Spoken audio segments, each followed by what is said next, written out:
Hi guys, welcome to here. Today I am going to be talking about a couple of things that have happened within the week. So we're talking about Candace Owens. She has lots of caps, so I don't want to just call her one thing immediately. She's a media personality who used to work with Daily Wire, but they fell out because of the Israel Gaza or is it Israel Hamas thing. Now you don't believe the war is against war. Yeah, so she converted to Catholicism. I hope I pronounced that well because that's what they've been saying. So that's one, and then we're going to be talking about the bullying video that surfaced from the British school in Abuja, and then we're also going to talk about something that really I would have loved not to have happened, but obviously it always happens. It just sometimes the intensity of it just shocks us sometimes as Nigerians, the kind of things that happen in our country. So that's Yaya Bello paying his children's school fees upfront. Yeah. So yeah, because that's like the most the most stressful part. I would start with the nice easy stuff. So Candace Owens converting to Catholicism. So me, my assumption of her before now was that she's a Christian, right? So I always have a problem where people say they convert to something. So for me, this is my understanding of conversion. Like, I'm not saying that is the exact that is thing, but I'm not saying it's with my own understanding of it. And again, I try to tell people here is just us having a heart-to-heart gist. You know that your sister that you just want to gist with. Yeah, that's me. So I'm not going into the deep definitions of it. If you would want to help us with that, I don't mind. I would want your comments in the comment section. That would be nice. But my understanding, when I hear people say conversion, is like you're converting from Christianity to Islam, Islam to Christianity, or to Buddhism. So for me, it's like living like your religion totally. I don't get it when people say they convert from in her case to be a Catholic. I really do not understand it. But I know the Catholic Church does something like that you would come and I don't know if it's not allegiance to the church or something, but I know that when my sister got married to a Catholic, so there are some things she had to do. I really don't understand it myself, but there are some things she had to do to be like proper Catholic. So again, I don't have a problem with what Candace is saying. I'm just saying I still do not get it. So now, thankfully, I always wanted to have a video on to talk about the Catholic Church and other Christians and how I do not understand. Again, this is me not understanding things.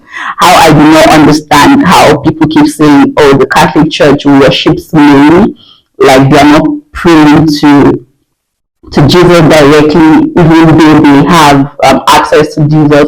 I know they still have other things they kind of have against the Catholic Church, but this is where I'm focused on. And I'm going to tell you guys a short story. Yeah, that is why it's here. It's called Gist in Hausa. So when I was in secondary school, when I got to secondary school, I attend ECWA. So ECWA is Evangelical Church as of that time of West Africa, but currently it is Evangelical Church Rolling On. So we're global now, yes. So I attend ECWA. So obviously where I would go to would be the FCS, which was the Fellowship of Christian Students, as against going to the YCA, which was Young Catholic Students.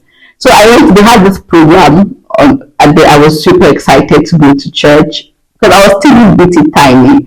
I was excited. I went to church and then and so because I was really super excited, I then went to church. I sat down, where I went early, like maybe an hour or so early than I should have, just so I could get space, because a lot of people say, those kind of things are very interesting. People don't really get space. So for you to be, you have to kind of get space early. So I got there very early, got my space as I thought I should. And then we had these senior girls that came to church to, yeah, of course, it was church, and asked me and my friends to get up. I just could not understand. I said, yes, I know we're in secondary school, I know these things happen, but we're in church. Why would you ask me to stand up in church? Reluctantly, but because I didn't get up, I was going to hear I was not going to hear the last of it. So reluctantly, I stood up and then I left. And I didn't even stay for that program again because they had already spoiled my mind. I just felt, So that's how I automatically stopped going to FCS, and then I started to go to the Catholic church. So I started to go for the YCS, which was the Young Catholic Students. Now I have never been a Catholic, nothing, and not that ever joined me. I didn't have. Okay, no, my cousins were Catholic, but I've never actually gone to church with them. So it's not like I knew them or anything.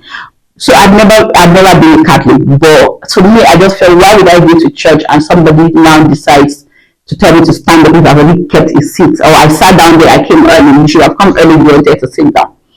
Well, welcome to secondary school. And then I then stood up, of course I left, and then I started to go to the Catholic church, and that was how all my 6 years was with the YCS, even though I was still going to FCS once in a while, but I would have identified more then as a Catholic than as a Protestant. So why was this really easy for me to do? I grew up in a household where I don't know whether it just never came up, but we never actually had anything where you say, there's some people that, I can't go to Catholic church, blah, blah, blah, blah. Or some Catholics say, I can't go to the other churches, blah, blah. No, I didn't come from that kind of household. We didn't have that. So it was easy for me to just move to the Catholic church. For my mom's own is, here they go at church, where I would. So yeah, and then so that's how I grew up there. And then so since then, I've always had this thing. So I don't have a strong opinion to say, I can't be a Catholic, or no, I'm a Protestant. I can't. That's actually that because I know that I will not be able to attend because probably the way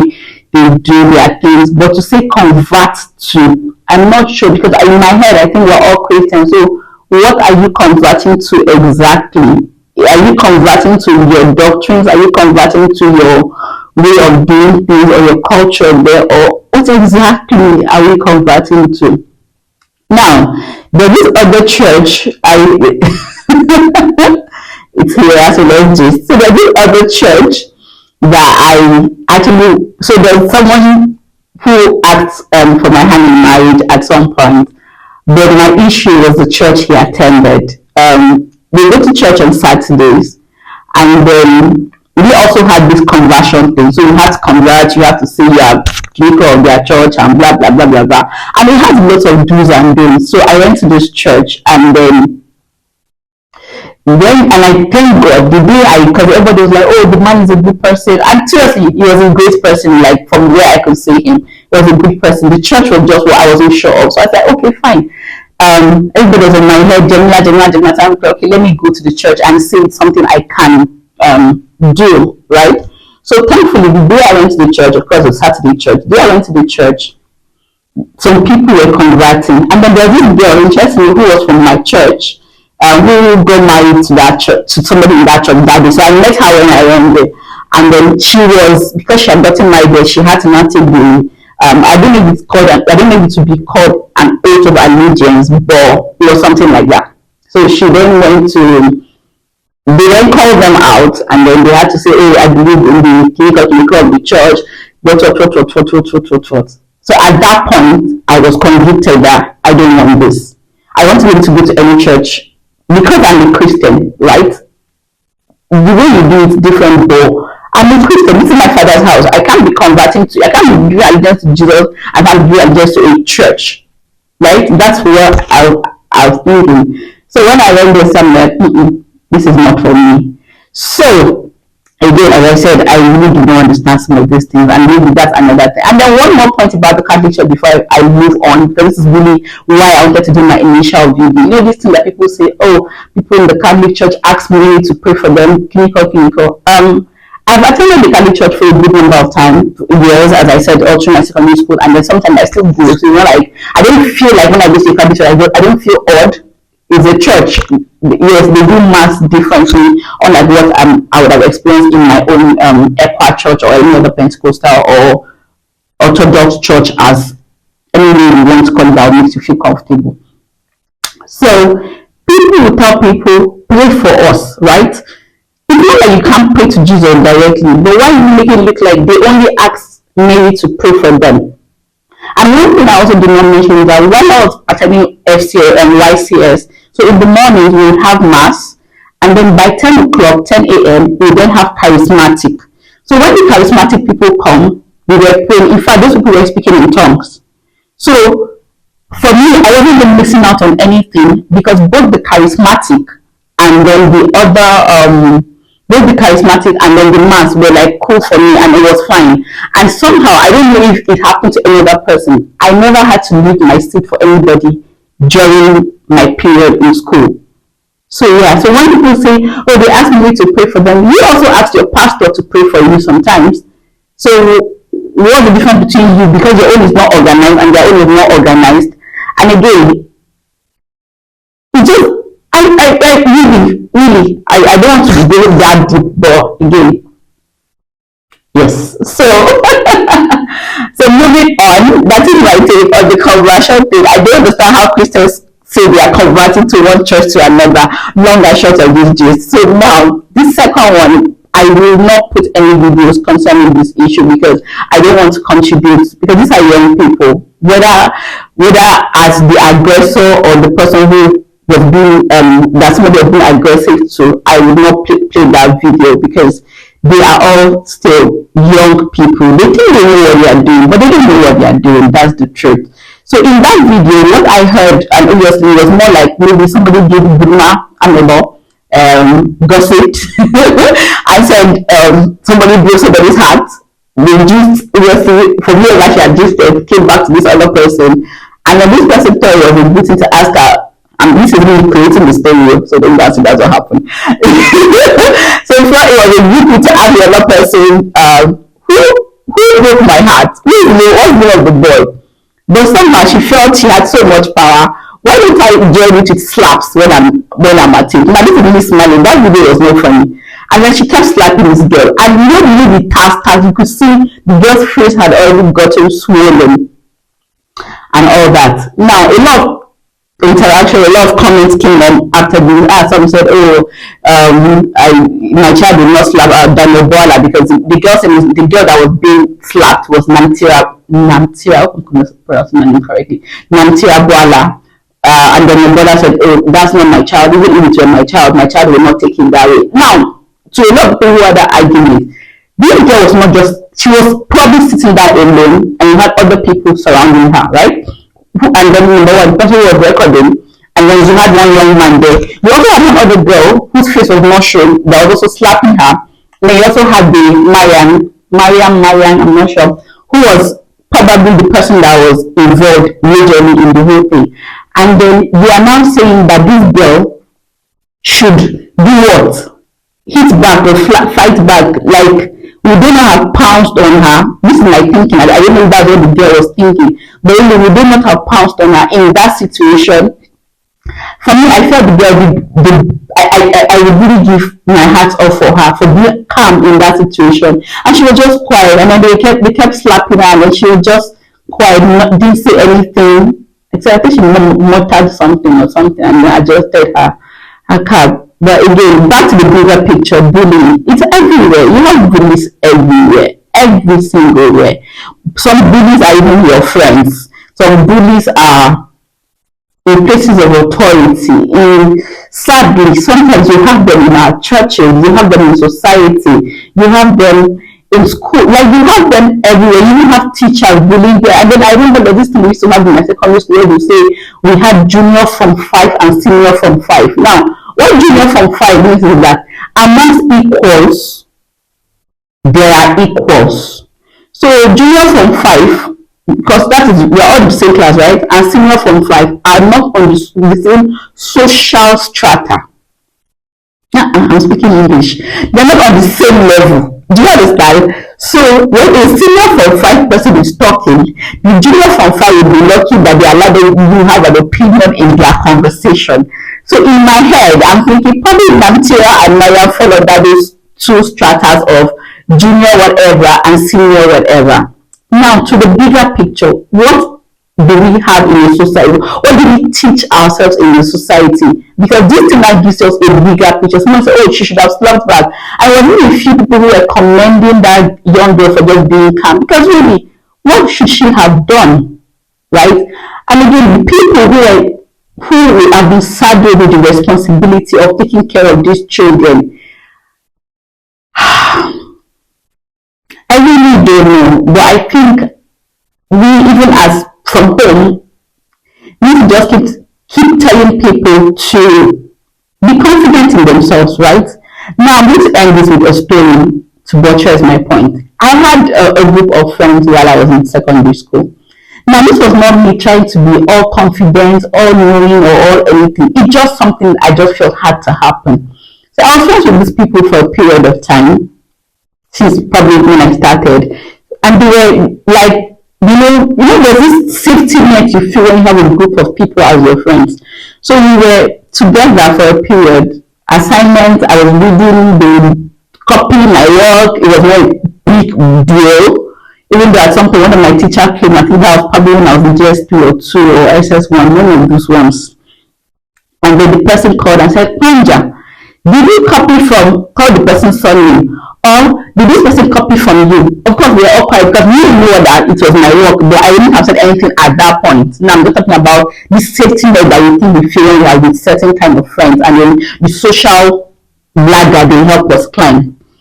So at some point, my parents were always coming to visit me. My mom was always coming to visit. My dad was always coming. Like they were coming. So I always had provisions. I always had everything. I'm the first child, so I'm their egg.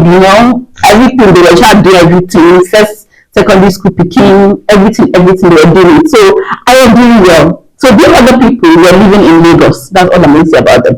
They were living in Lagos, so sometimes it's not easy to, because my school was in Lantan Plateau State, and they're going to Lagos, the journey and parents coming. So it was not a problem for me. My provision was their provision. They were okay to have my provision as theirs. It was not a big deal. Now, the problem now started to happen when there was a time a thief came to the hostel, stole some of the things. So after this thief came, stole the things, which of course were my thing, but everybody had a share of it. And then I know then I was sure then I was already in SS1. Then they came to steal. Then I overheard these girls talking, the thief is the real owner. Sometimes you say the real owner is coming to pick it in a sarcastic manner, but this one they meant it, and that the thief left their picture. So my picture was in this thing, and I said, "Wait, me, thief." They were doing a lot of things to me, and I was just, okay, more they go. But when that one happened, I didn't fight because I don't know how to fight. But when I fight, I end up crying more than the person. So that's why I was taking this very calm stance that Namtira took. So when I came the next term, SS2, I did not need, I would just kind of remove myself. I think everybody who has had issues with removal, I would just remove myself. I don't want to go through it. Let us just be going our way. And that's how I removed myself from those people. And they thought it was a joke. And that's how their friendship scattered, not just with me, as another person that later left the group. Now it became like we were already in a group, yet, and then everybody just scattered. I didn't say anything because I did not have the energy to quarrel. As I say tomorrow, I think I see them sometimes on social media. I can say hello, hi, I don't have a problem. But I literally removed myself from that situation. But again, I think consciously or unconsciously, we need to get to a point where a lot of people are getting to the point where it's okay to be alone. It's okay to be a one-man army. You don't have to be in a group of friends, especially when they are bullying you or making you feel less of a person than you are. I hope that is clear message enough. Okay, so last but not the least, so I love Nigeria for so many reasons, and I hate the system, I hate the culture that's allowed people like Yahaya Bello, allegedly. Now, in my head, I know say I know they will be allegedly, but for my mouth, I got to say allegedly. Pays school fees in advance advance. Our social, the people leading us are crazy, like they are greedy, they are everything. But this one going to pay school fees in dollars in advance, and later they will say we are the ones destroying the naira. I remember I wanted to take pictures for I don't know what I was getting the photographer for. I think this photographer was in Kefi, and I contacted this person. Now me, I've never changed my number. I'm still using my Nigerian number on WhatsApp. So it was not like the person saw my number and decided, okay. No, I'm still using my Nigerian number very well. And then this person now says, we are going to pay $100. Okay, in Nigeria, why are you charging me in dollars? And that's how I ended that conversation. You are charging me in dollars for a service in Nigeria. My God. How yes, increase your money. To me, that does increase your money to the value of the dollar. But they ask me to pay you for a service in Nigeria in dollars. So you see, people like Yaya Bello and other terrible politicians, other terrible people in places of authority will continue to make you feel like it's a joke what's happening. Because I do not understand how they came to arrest him from the governor of the state obviously, who was bowing down to him at the beginning of one time, comes to stop the EFCC from arresting him. And he doesn't even the bad thing. Actually, that one had direct gain from Yaya Bello. Then this ones that I'm very sure that day was whatever money they went to collect, that day was what they were going to get. Were blocking a government institution which had an authority or the power to arrest somebody from being arrested. Like, are you kidding me? Is that our country? No, I didn't even this other one too was being sarcastic. Another video now come that one went to his shrine and said, I will play the video. No commit for Kogi State. If River Niger and River Benue commit for Kogi State, they no go fit arrest Bello. Because Bello hand is clean. They use the FCC to pursue him. They go lay seat for a house for Abuja. Make they hold him. They no go succeed though. Because Bello is innocent of what they are saying. Let them follow the court order. Let them follow the rules of the laws of Nigeria. Let them follow the laws of the land. Except say I no be born of Igala Kingdom. If I be born of Igala Kingdom, now dear hand go fit catch Bello. But as me, the voice of the street, can't intervene for this matter. Where I buy black cock, carry tortoise, come for this sacrifice, their hand no go catch Bello. Now me talk am. Ododo na him whisk you come out to. Na Bello na him do crossover bridge for us for Kogi State, first in history. Big hospital now you bring and come Kogi State. So I pray the ancestors and the forefathers of Kogi State, the ancestors and the forefathers of Kogi State, come to the rescue of your son. The Aguwan, you made us proud. Kogi is proud of you. The street is proud of you, and we are always proud of you. God bless you. I'm doing this sacrifice for Bello. EFCC will not see him. Bad thing will not see him. Long life will locate him. God bless you all. Follow me as I do this sacrifice.